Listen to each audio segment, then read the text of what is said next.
ਤਾਂ ਫਿਰ ਯੂਸਫ ਹੌਲੀ ਹੌਲੀ ਟੁਰਿਆ ਮਗਰ ਬਰਾਵਾਂ, ਪੈਰੀਂ ਬੇੜੀਆਂ ਟੁਰਨ ਨਾ ਹੋਵੇ ਕੀ ਕੁਝ ਹਾਲ ਸੁਣਾਵਾਂ।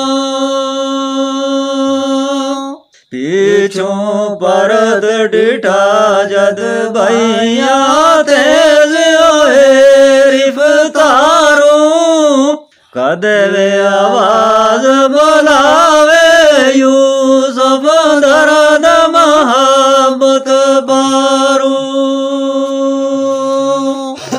ਠਹਿਰੋ ਜ਼ਰਾ ਖਲੋ ਕਰ ਭਾਈਓ ਅਰਜ਼ ਮੇਰੀ ਸੁਨ ਜਾਓ, ਮੈਂ ਨਹੀਂ ਆਉਂਦਾ ਨਾਲ ਤੂੰ ਸਾਡੇ ਦਿਲੋਂ ਯਕੀਨ ਜਮਾਓ।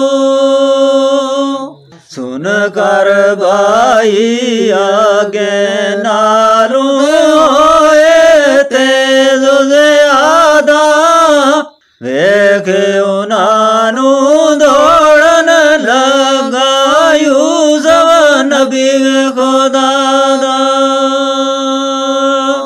ਇੱਕ ਦੋ ਕਦਮ ਤੁਰੀ ਖੇਚਾਏ ਸੰਗਲ ਪੈਰੀ ਵੇੜੀਆਂ, ਦੂਰ ਆਵੇ ਹੋ ਕਰ ਹਜ਼ਰਤ ਯੂਸਫ ਧਰਤੀ ਉੱਪਰ ਜੜਿਆ। ਇੱਕ ਦੋ ਕਦਮ ਤੁਰੀ ਖੇਚਾਏ ਸੰਗਲ ਪੈਰੀ ਵੇੜੀਆਂ, ਦੂਰ ਆਵੇ